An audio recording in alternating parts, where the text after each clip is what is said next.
Okay, good afternoon, everybody. Does anyone mind if I teach in English? No. Okay. So good afternoon. Thank you very much, first of all, to everyone for sticking with us over the course of this series. We have one more week after this. As we noted last week, our plan for the second half of this four-part series is to shift into a little bit more of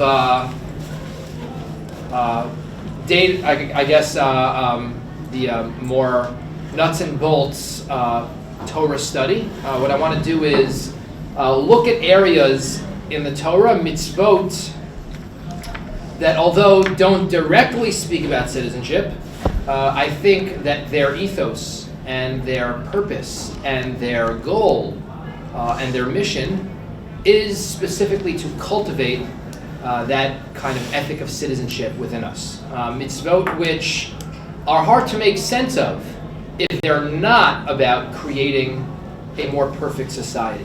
And there are three mitzvot in particular that I want to discuss each briefly. If we don't get to all three, then there'll be some self-study. Maybe we'll spend some time next week a little bit to start with on some of what we don't cover. But three mitzvot in particular that I think are really about that. And just by way of introduction, and we briefly touched on this at the outset, but normally when we categorize and when we classify mitzvot, we do so by speaking about mitzvot ben adam l'makom and mitzvot ben adam l'chaveiro. Mitzvot that are what I call vertical mitzvot and horizontal mitzvot. Vertical mitzvot are mitzvot which I do to cultivate a relationship with or to relate to, through those mitzvot, God. God asks me to sit in the sukkah. I'm not doing something nice for my friend when I sit in the sukkah or when I eat matzah. I'm doing it because God asked me to, and that's really, those mitzvot can be meaningful, but that's really why I do them. And by the way, those mitzvot can also be effective in creating community. No one is saying that they can't. They can be, but that's not really the purpose of the mitzvah. There are also mitzvot at the other extreme, which are mitzvot ben adam l'chaveiro, mitzvot which are interpersonal mitzvot. And while we would perhaps instinctively say that mitzvot that are ben adam l'chaveiro are mitzvot which are societal mitzvot, when it comes down to it at the end of the day, that is in fact not the case. Mitzvot ben adam l'chaveiro are about helping my friend. Most of the mitzvot ben adam l'chaveiro, as they are presented in the Torah, are situational mitzvot. If your friend needs help, you help them. If your friend is sick, you visit them, just certain acts of chesed. If your friend is sick, you visit them. If your friend needs a place to stay, you welcome them into your home. If your friend is in a state of mourning, you go comfort them. If your friend is getting married, you gladden the bride and the groom. Those are just different acts of chesed that I do. Mitzvot ben adam l'chaveiro. There is a prohibition against dishonest weights and measures. Right now, although we could perhaps talk about that as being about, just not living in a society where something like that takes place, the reason why I shouldn't have dishonest weights and measures is because if I do so, when you come and you shop in my store, I'm stealing from you. I'm cheating you. There is a mitzvah to give tzedakah. Okay? The reason why the Torah makes this very explicit, right? The Torah makes this very explicit. The reason why I have to give tzedakah is not to stop poverty. That is not why I give tzedakah. I give tzedakah to help the poor. And those are two completely different things. Okay? Poverty is a societal state of being, right? Poverty is as it exists in society. A poor person who comes to my door is who I'm after when I give tzedakah. Now that doesn't mean that both aren't problems that we need to solve. But the mitzvah of tzedakah is about helping my friend, my brother, my sister. I use the term brother and sister more loosely, my fellow Jew, who is my brother or my sister. It is about, or my fellow human being, depending on where the tzedakah is geared towards. But the mitzvah tzedakah is about that. The Torah makes it very clear. Ki lo yachtal avyon mikerav haaretz. Poverty, poor people will never cease to exist in the world. That's not what the mitzvah of tzedakah is. Mitzvah tzedakah is helping someone who needs help. But you can make a dent in the problem. Sure you can. A dent in the problem. It's a ripple of the effect. Absolutely. Now, correct. I don't think necessarily that the Torah in saying that Kilo Yachdal of Yom Mikerav Haaretz, I don't think that what the Torah is trying to say is that you should never stop trying to fight, that you should stop trying to fight poverty because it'll always exist. I think what it's saying is we should fight it, but also recognize that the problem is very elusive. It's unlikely that we can continue to progress as a society, but it's unlikely that we will ever get to a point where it stops, or it ceases to exist. There are people that have and people that don't have. And the Torah's, the mission of the Torah in that particular realm is not to take from the haves and give to the have-nots. The Torah's ethic of tzedakah is not redistributive. It's not that I have something that you have a right to. We could debate different forms of government another time. That's a perfectly worthy conversation. But we shouldn't marshal as evidence for a socialist society the mitzvah of tzedakah and say, oh look, right? The Torah is about taking from the haves and giving to the have-nots. That's not what the Torah is about. It's not that you have a right to something that I have. You don't have a right to it, right? You don't have a right to it. It's mine, and I have a responsibility and obligation to help you, my brother, who's in a state of need. That's the mitzvah tzedakah. Maybe you can have me back another time. We can delve in depth into the mitzvah tzedakah. As a matter of fact, my last adult ed session that I gave, I think like 3 years ago, was on Judaism and the free market. And we dealt with lots of free market capitalism type issues. One of them that we spent a lot of time on is the mitzvah tzedakah, from a Jewish perspective, exactly what it is and what it isn't. But that's for another time. Anyway, my point through all that is that mitzvot ben adam l'chaveiro are mitzvot which are about helping people, not necessarily about helping society. And what I would like to do is I would like to pinpoint a certain select few mitzvot that I think are about society, about cultivating and creating a more perfect society. I want to discuss the following 3 mitzvot. I want to discuss the mitzvah of Egla Arufa, which is about creating a safe society. If these terms aren't familiar to you, don't worry. We're going to learn about them, okay? Egla Arufa, creating a safe society. The mitzvah of Ir Nidacha, which is about creating a moral society. And the mitzvah of Sukkah, although not necessarily intuitively a societal mitzvah, which is about creating a spiritually attuned society. Those 3 mitzvot are the mitzvot that I'd like to discuss today. Some of them more loosely related, some of them more directly related to the concept of society. But what a halachic society is these things that we're going to discuss today. And obviously, by extension, to get back to the Michael Walzer quote that we started with in our first session, it's very hard to point to a line in the Torah, or in the Shulchan Aruch, or in the Rambam, or in the Gemara, or anywhere that says that a Jew needs to be civically minded. Right? It's very hard to look anywhere and says like that. We came as close as we could with the Mishnah and Pirkei Avos, with the Psukim and Yirmiyahu. We tried our best, but right, we admittedly were stretching the bounds of those texts slightly.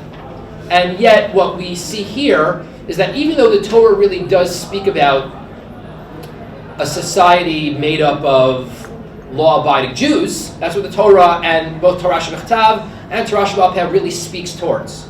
Nonetheless, these are values which are easily transmittable and transferable to society at large. So even though I can't point to a line that says everything we're going to do today applies no matter where you live and who you live amongst, I think each of us in our own minds can very easily extend some of what we're learning about here and apply it to the world in which we live.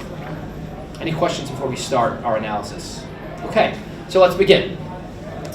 Egla Arufa is one of the more obscure and bizarre mitzvot in the entire Torah. And what the mitzvah of Egla Arufa involves is the finding of a corpse.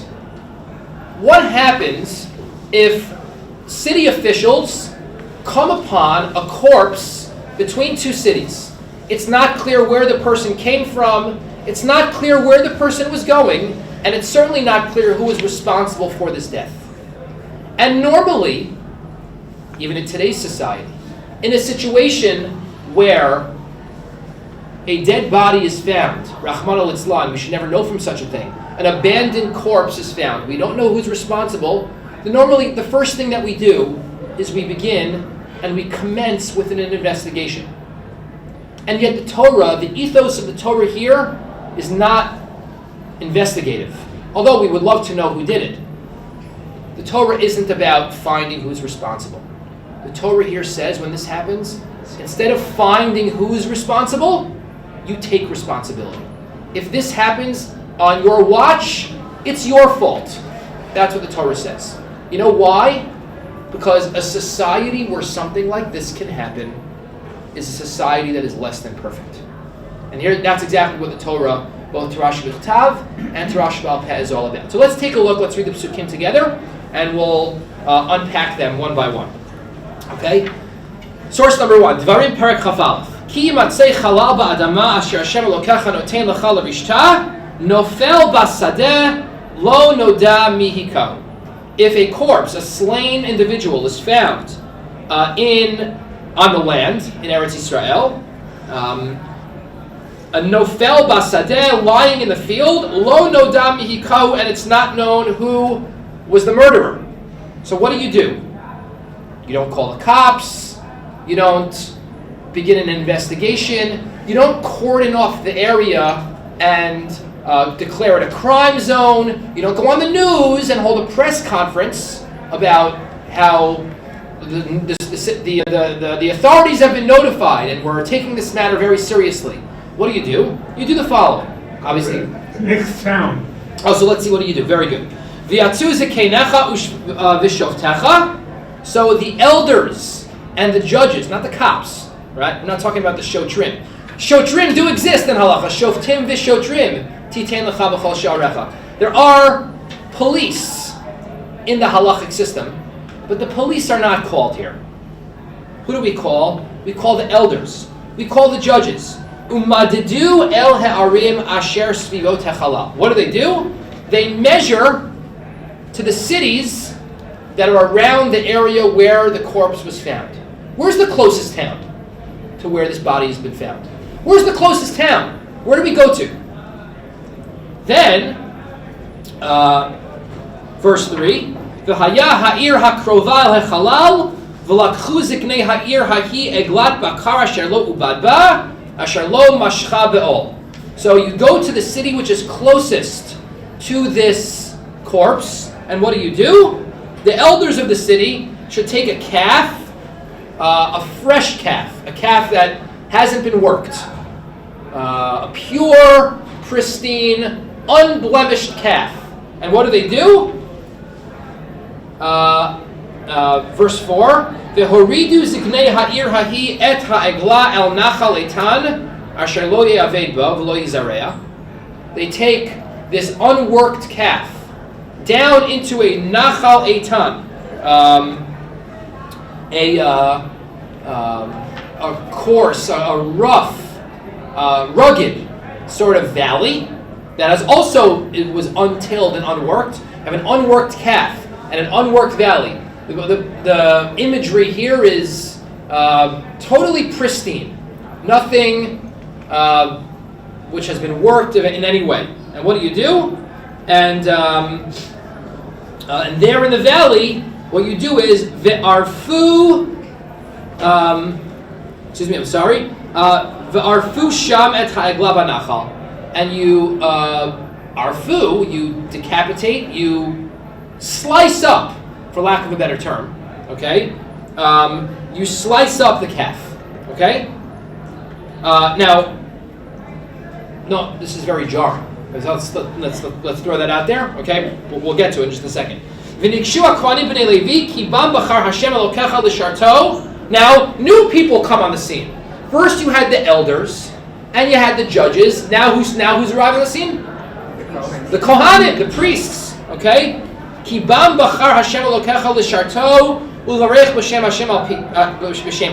Because God has chosen them to serve to be the servants of the temple, and to bless in the name of Hashem. Ve'al pihem yiyeh kol riv v'chol naga. And by their mouth, all disputes will be resolved, all blemishes, negaim, sara'at, leprosy.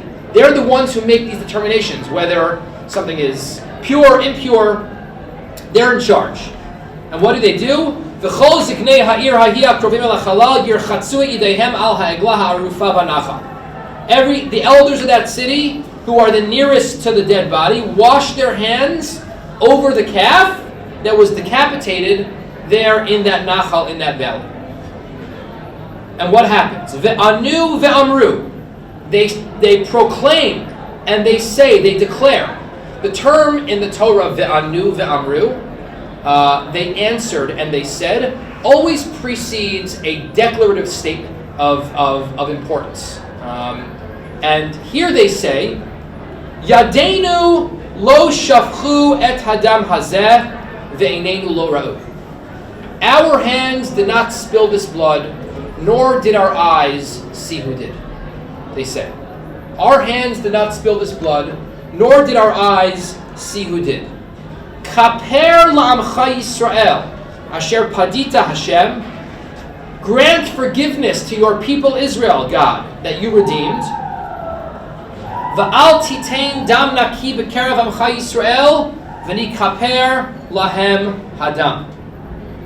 Do not place the guilt of this innocent blood on your people Israel, God. Okay? V'ni kaper lahem hadam. The blood here, this blood, should be an atonement for what happened here. V'ata tiva'er hadam hanaki mikirbecha. God, you should banish innocent blood from amongst you.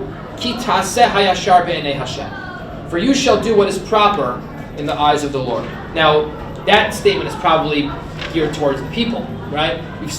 The leaders have stopped speaking to God. They turn to the people and they say, you should banish innocent blood from your midst, right? And that's how the ritual concludes. This is what the city had to do when an abandoned corpse was found between two cities. They had to expiate. Yes. So what reflections, thoughts, questions about this? Anything jump out at you? Yeah.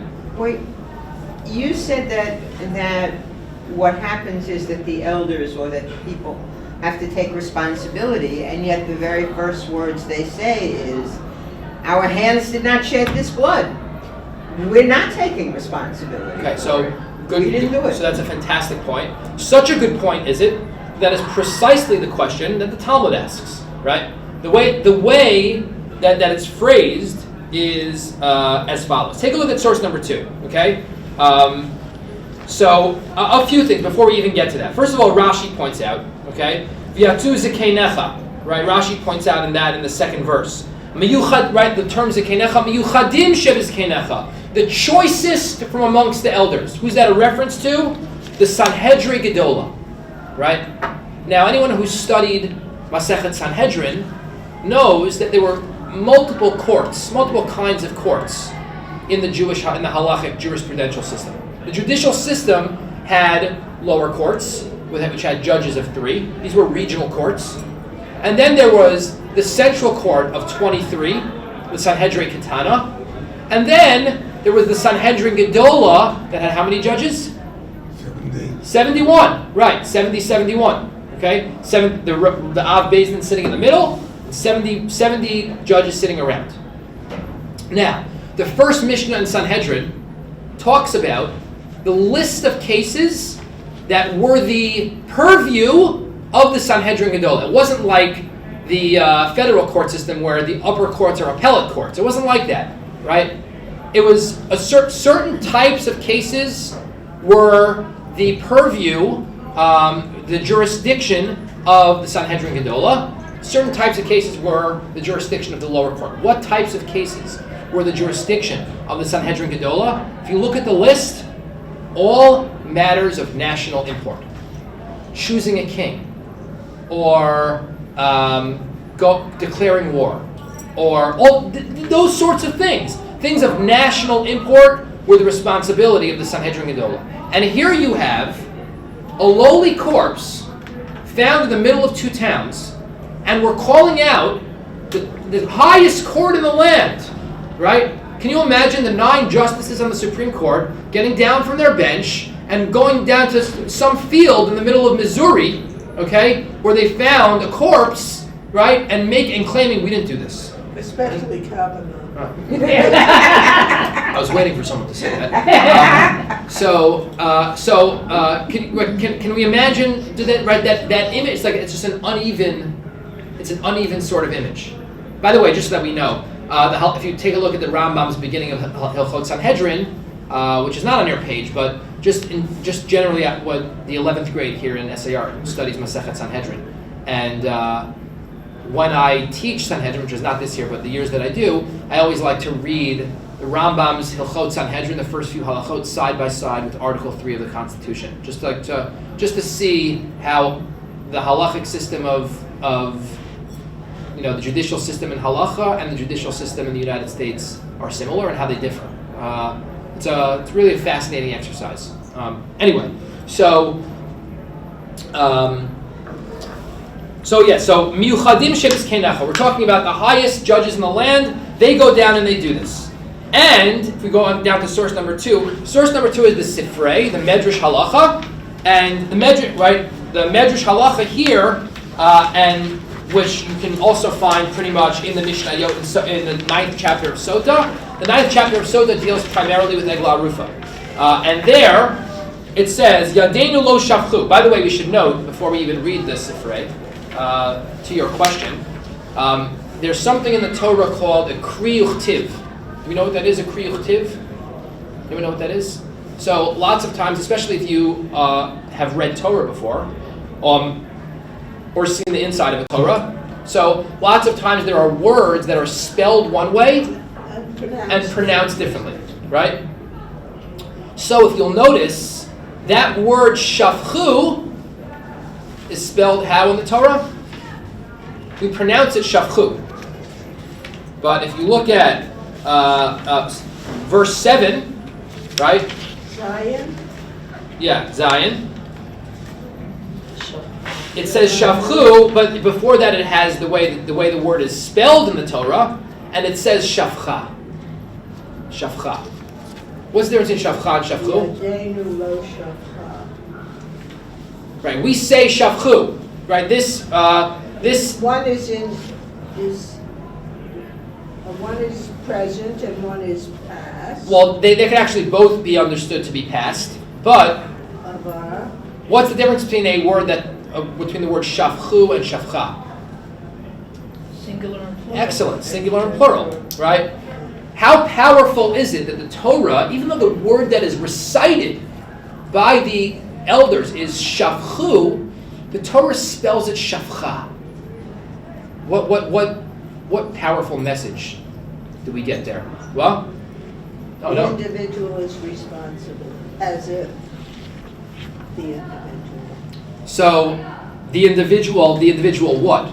In other words, it's actually very meaningful to me. It's powerful for me. It's very poignant that the court, when they go down and they make this proclamation, they make this proclamation as one, in the singular. Even though they say shafchu, the Torah says shafcha. It's like it's trying to teach the reader something. Individual responsibility. That the responsibility here, although the court is making this proclamation, they are doing so not as individuals, a group of individuals. They're actually doing so as a body, right? We forget about who I am.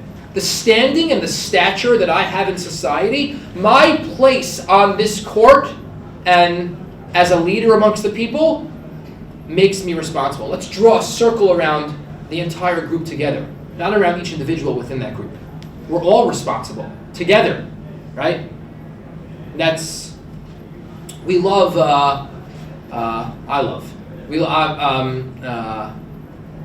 Governmental bodies, whether it's courts, legislatures, full of people that can work together and look at themselves not as an individual but as part of a larger whole, and that's what you want from a public servant. And I think here that's kind of what they're trying to indicate. Yadeinu lo shafchu, at the bottom of source number 2. V'chi Allah, and this gets to the question that we just asked. V'chi Allah al libeinu sheziknei beitin sholchei damim heim. Right? The Sifrei asks, and the Mishnah in Sota asks the rhetorical question. Would it possibly enter our mind that the elders, the judges, the priests, that they murdered this person? Would we ever think such a thing? We wouldn't think that. These are the greatest of the great. And even so, they probably, even if they weren't so great, right? We wouldn't think that they would do this.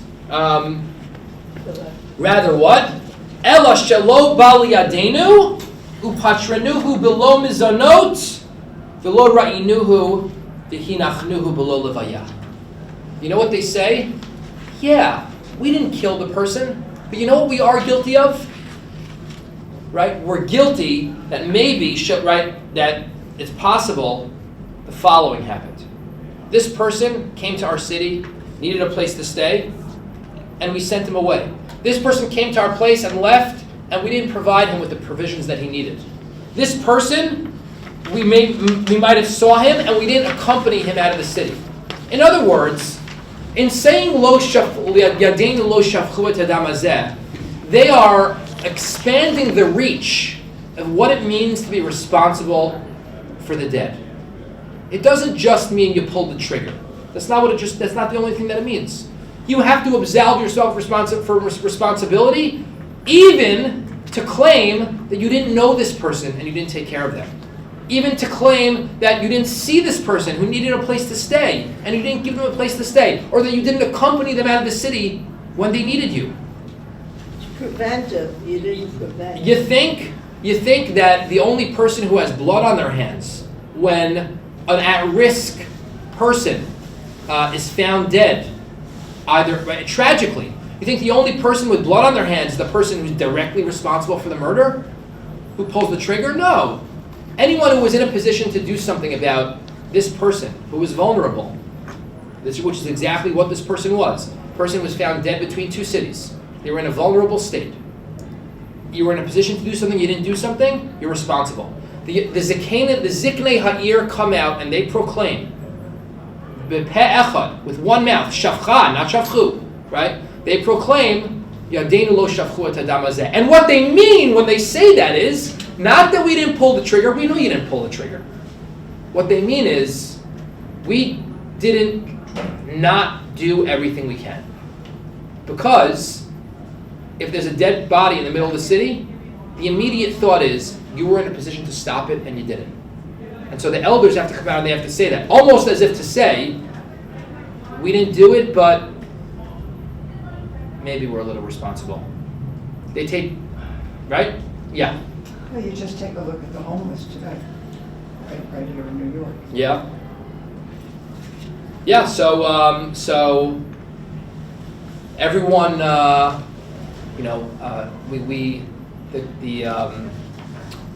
poisonous political rhetoric that is on the local, state, and national level these days sort of leads to us pointing fingers at each other and saying, "Oh, you don't care about the homeless. You don't care about this person. You don't care about that."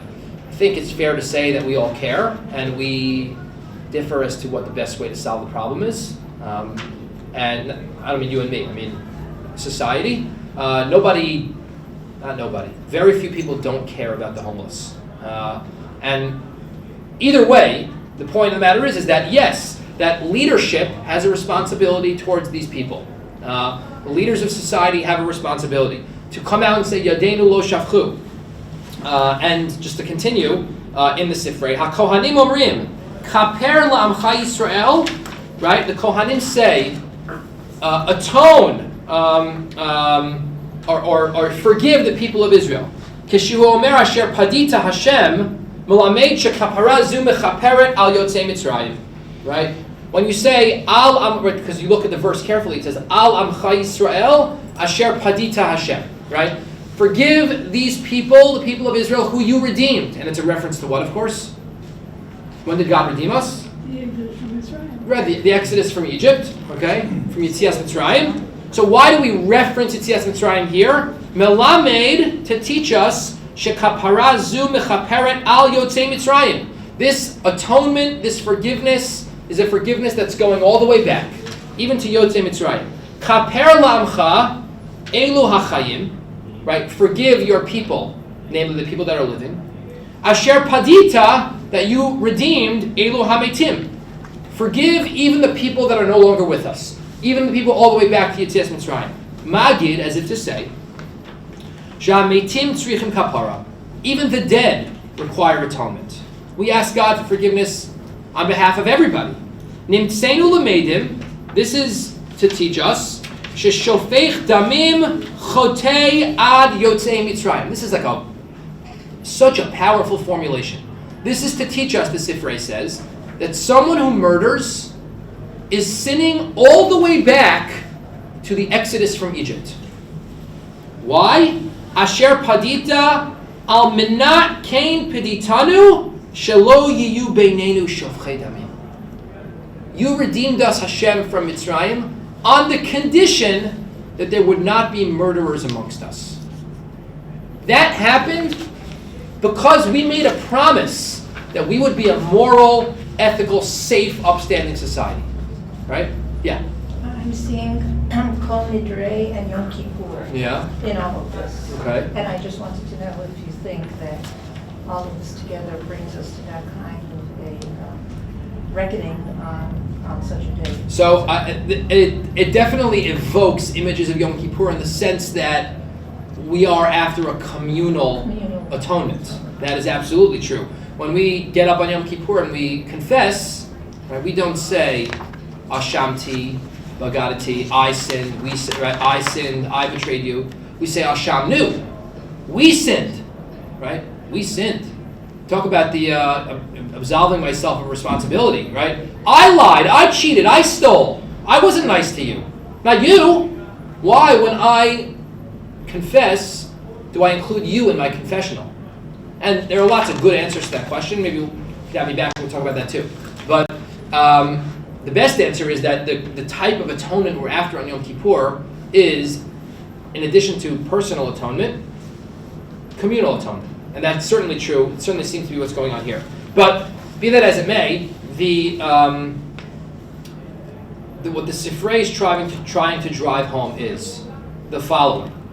What it means to be a Jew, what it means to live in a Jewish society is Almanas kain pedisanu shelo yiyu beinenu shofchei damim. God, you redeemed us out of Mitzrayim on the condition that we would not have murderers amongst us. It is my responsibility as a Jew, as a descendant of those who left Mitzrayim, to make sure there are no murderers amongst us, to make a more perfect society, a safer society. That's my responsibility. And that's what the mitzvah of Eglah Rufa really is all about. It's about that. Yeah. I was clearing my throat, but hell, Go ahead. I'm willing to talk. Please. So, the other thing it does Yep. is, another thing it does is anchor us in history, that we don't exist in this moment and only in this moment, that we are Bearers of a tradition. connected across time, so that one could say, taking your main theme, that in order to have a better society, you have to have a society which understands that things came before and things will come after. Absolutely true. I think that whether or not that's manifest here, it seems to be, but whether that's what is driving all of this, it's certainly true regardless. This isn't just a Jewish thing. This is like a human thing. We live a richer, more inspired, meaningful life when I would argue in this context it's absolutely a Jewish thing because we did it first. We introduced the notion of collective history. Oh no, absolutely. What I mean is that in the year 2018, that 100%. But that was our contribution, no question. Just saying that in the year 2018, if you want to find the person who lives a more meaningful life, you find the person who is able to step outside themselves and recognize, whether vertically or horizontally, that whether generations past, or God, or the community around me, or my family, a person who lives not for themselves but for others, I think is exactly, and that's If you're not an existentialist. right, right. But that is a unique Jewish contribution to the world. Yes. If I remember correctly, the tradition is that that's precisely what Yaakov was teaching Yosef when Yosef was kidnapped. Absolutely. Right. Very good. What? Rashi cites the Midrash that in just a couple of weeks we're going to read that Yosef reveals himself to his brothers. He's the viceroy of Egypt, and he says, "Go up to Dad and tell him, that Od Yosef Chai, the Chichu Moshe b'chol Eretz Mitzrayim, Yosef's still alive and he's ruling over Egypt."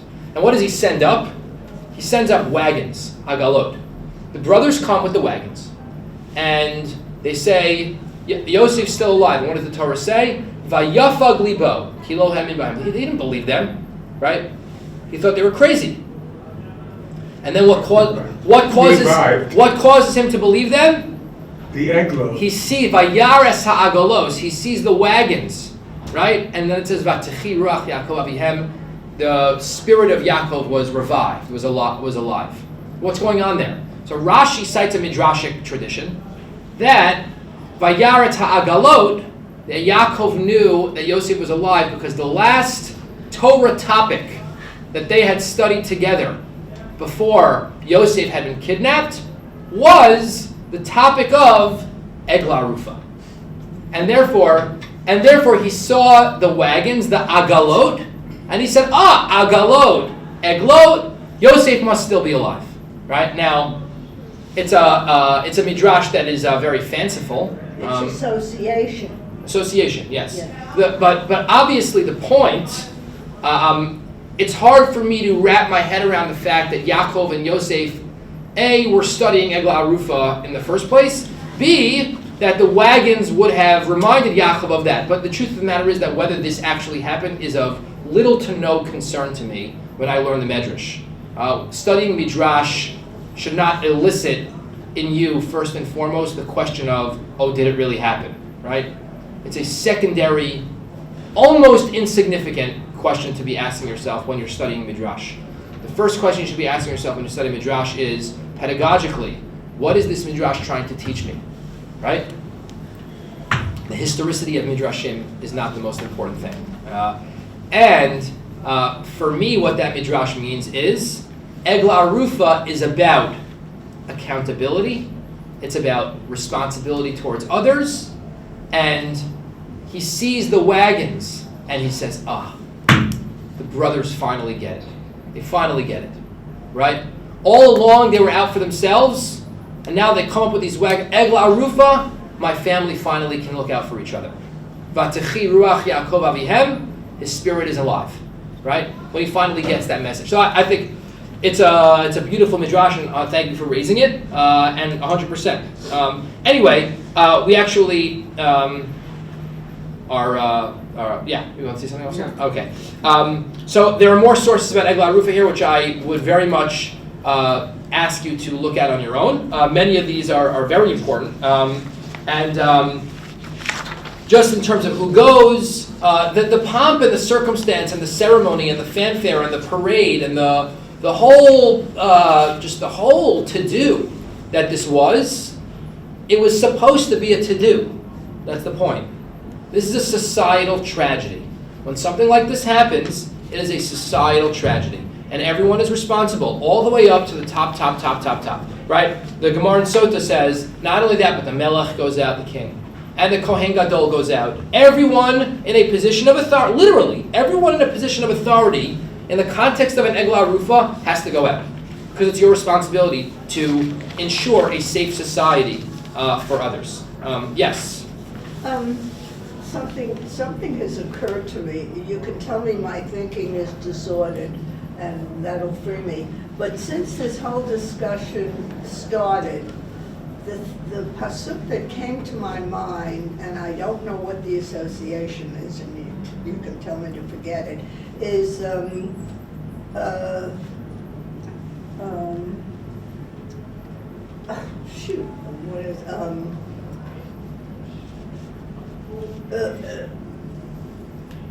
when you do something, what's the pasuk? When you do something, lo lishma, ba lishma. Mitoch shelo lishma ba lishma. Mitoch lo lishma, ba lishma. Yeah. Now that, for some reason or other, I thought in some way that was applicable to what we were talking about. I don't know how, but it keeps coming up as somehow or other. So Even though, yeah. No, it's so I was going to say direct that, relation. no, there's no direct relation, except to say that what that is about is that sometimes our actions, even if they don't have any direct motivation, can sometimes lead to them being done for genuine reasons. So, to the extent that Egla Rufa, these leaders weren't directly responsible for anything, but what the whole ritual is after. The net result. Right. The net result is that they come together and they engage in this very bizarre, very jarring, almost like the whole point was the shock value. That was the point. The shock value was the point. People would see this and they would say, whoa, right? Like, this is serious. That's exactly. It's serious. We don't decapitate a cow for no reason. We shecht, right? For a purpose. This didn't really have a purpose, right? The ritual was just done for people to see and for people to know and learn. Mitoch shelo lishma ba lishma, I guess you could say it in that sort of way. Anyway, there's more details about the Egla Rufa, which we're not going to get into right now, but feel free to take a look on your own, okay? Let's skip to source number 6, where we move from creating a safe society to creating a moral society. And that is the parsha of Ir Nidachat. Is everyone familiar? Is anyone here not familiar with the concept of an Ir Nidachat? Who here is familiar with the concept of an Ir Nidachat? Let me ask you that. Right? One person? Okay. All right. So an Ir Nidachat is likewise somewhat of a bizarre phenomenon in halacha. So much so, we're going to get to this at the end. So much so that actually the Talmud in Masechet Sanhedrin says Ir Nidachas Lo haya v'lo asid lios, right? Never happened. Never will happen. Lo haya v'lo nivra, the Gemara says. This actually never happened, what we're about to read. When the Talmud decides to tell us that something never happened, what it's basically trying to tell you is, this is here just for the purpose of what? Teaching you something, right? It's only there, the Gemara says, for drosh v'kabel schar. Learn it, and get reward from it. Now, the reward could either be the reward for the learning, or the reward could be actual import. Learn it because it teaches you something. It teaches you a value.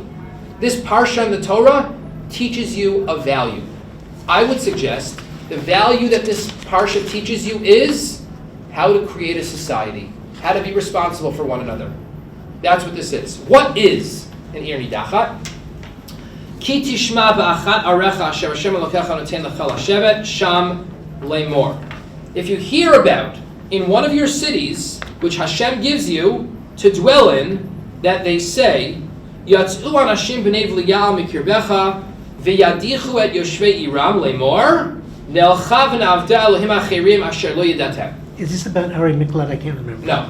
Okay? So the b'nei v'liyal, which is a term which means rebellious, unfaithful people, have gone out from among you and have led the inhabitants of their city astray, saying, what did they say? Let's go, let's go and worship other gods. Okay? What happens? V'darashta v'chakarta, you should investigate.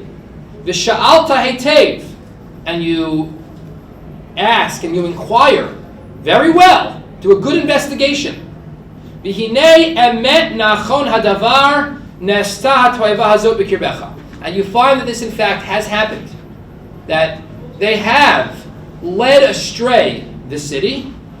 Hakei taked yoshvei ha'ir hahi lefi charev hacharem otav et kol asher ba v'kol be'emta lefi charev. What do? You wiped out all of the inhabitants of that city with the sword, right? You put them to death. Hacharem otah, destroy the city, ve'kol asher ba, and everything in it, Ve'et behemta lefi charev.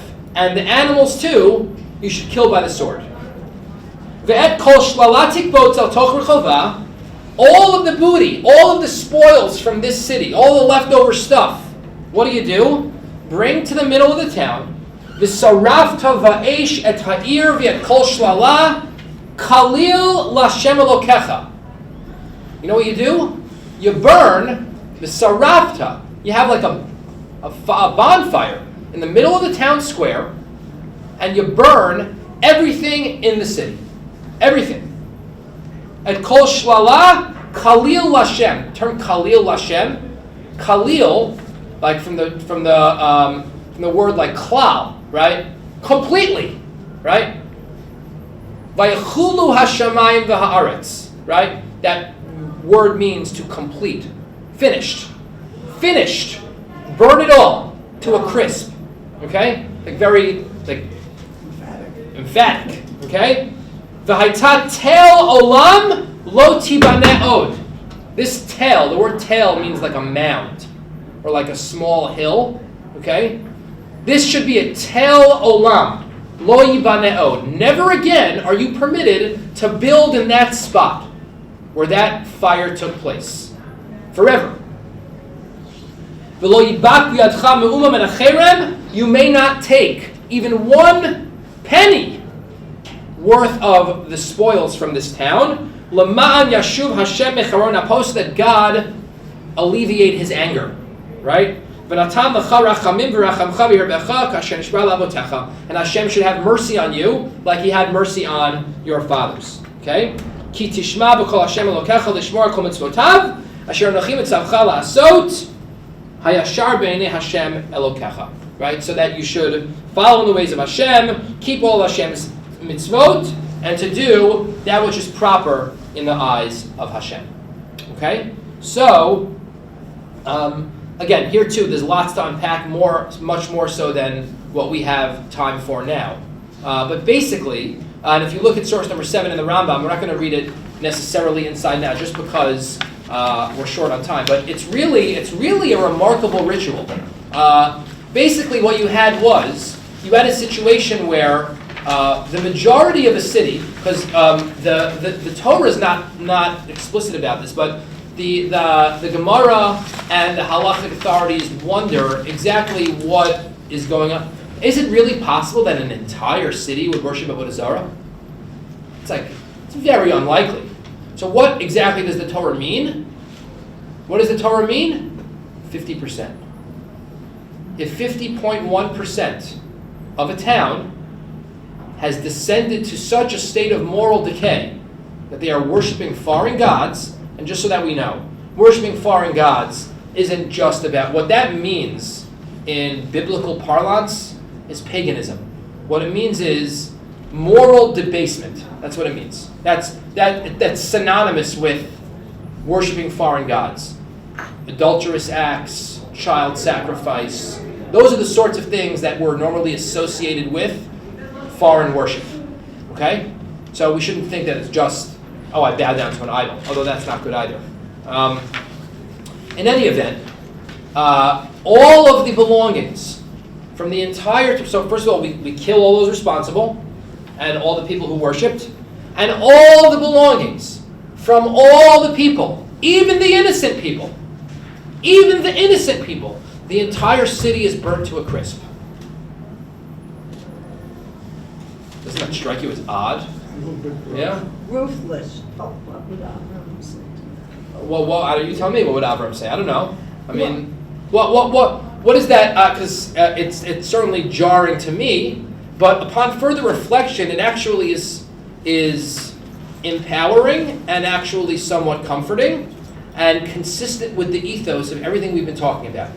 Well, if you go back to the first one, and you say that everyone is responsible, really, for any act that happens, then the 49% who did not say, you have no business doing this, are just as responsible as the 51% that have done it. Absolutely. Couldn't have said it better myself. But the Torah here is after. Now, again, a lot of we're glossing over a lot of the details, and we're not doing service to a study of this topic quite like we should. But suffice it to say for now that in the parsha of Ir Nidachat is actually teaching us about communal responsibility. That's what it's about. It's not just that you had the chance, you had the opportunity to stop this from happening, to stem the tide. You had an obligation to stem the tide.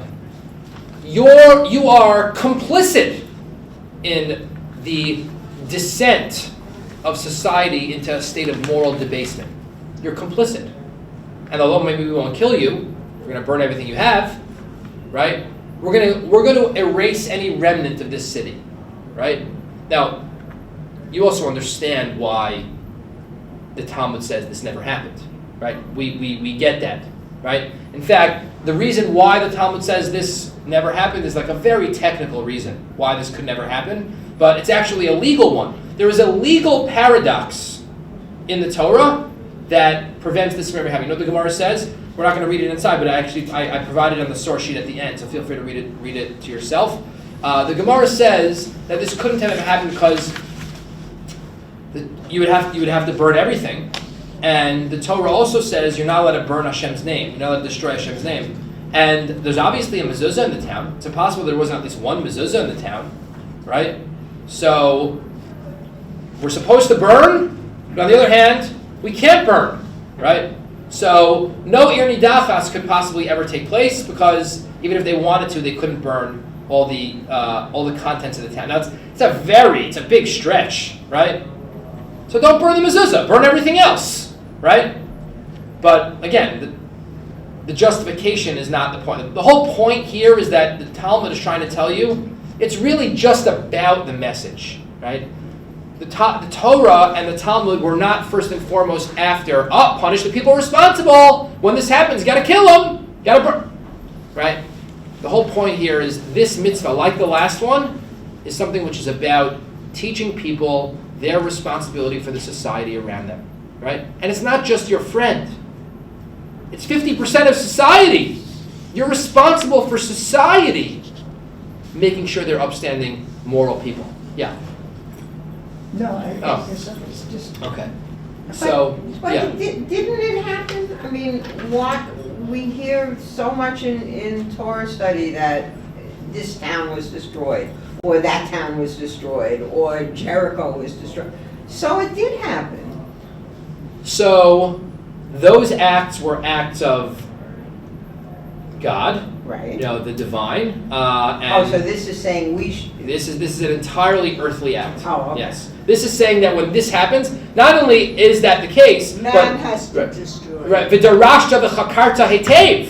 You have to do the investigation, right? Oh. You have to see and make sure that this is actually true, right? It's actually really interesting because the investigation that was totally absent in the last case is here, right?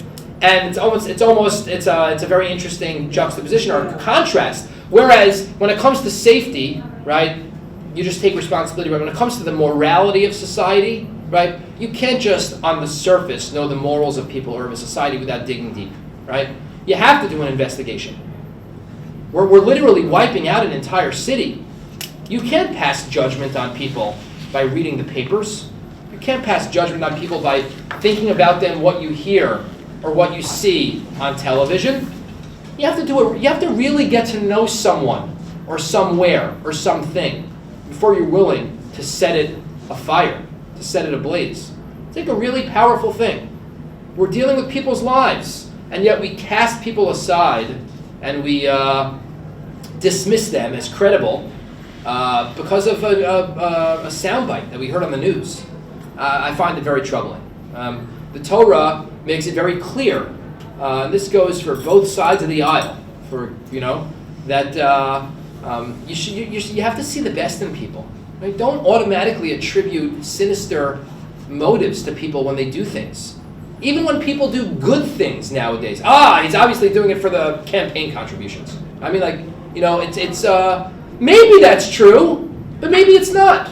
So Well, not completely. So the darashta v'chakarta hetev. This is just like a lesson within the lesson. the Torah is being very specific. Before you condemn an entire city, an entire group of people, as the deplorables that they may be, right? Make sure you actually get to know them first. And that's kind of what the Torah is saying. Or send a Yonah and ask them to repent. Oh, right. Yeah, interesting. Maybe we should. So it's actually interesting because if you read the Rambam, which we didn't read inside, but if you read the Rambam makes it very clear that the option for repentance exists. There are those who argue. There are those who argue on the Rambam, but it's a very fascinating discussion from the Rambam, which you should take a look at in the source, the passage in the Rambam that we skipped in source number 7. The last little area that I want to discuss for 2 minutes, we discussed the safety of society, which I am responsible for, the morality of society, Irni Dachas, which I am responsible for, both of which, if you see in the sources at the end of the source sheet, both of which the Talmud explicitly says we don't actually do anymore. They're just there to teach a lesson, for us to learn a lesson. These mitzvot are there to teach us about our responsibility towards society. And the last one is the only one is the mitzvah of sukkah, creating a spiritually attuned society. I just had an interaction with a student today, which it was so powerful for me that I had to share it with my next class. I was carrying around a box of cookies, and I said, "Would you like a cookie?" She said, "Yes." And she took one out, and I said, "I'd love to hear you make a bracha." She wouldn't make one. I don't think it was because she was, I think she just felt uncomfortable making the bracha. And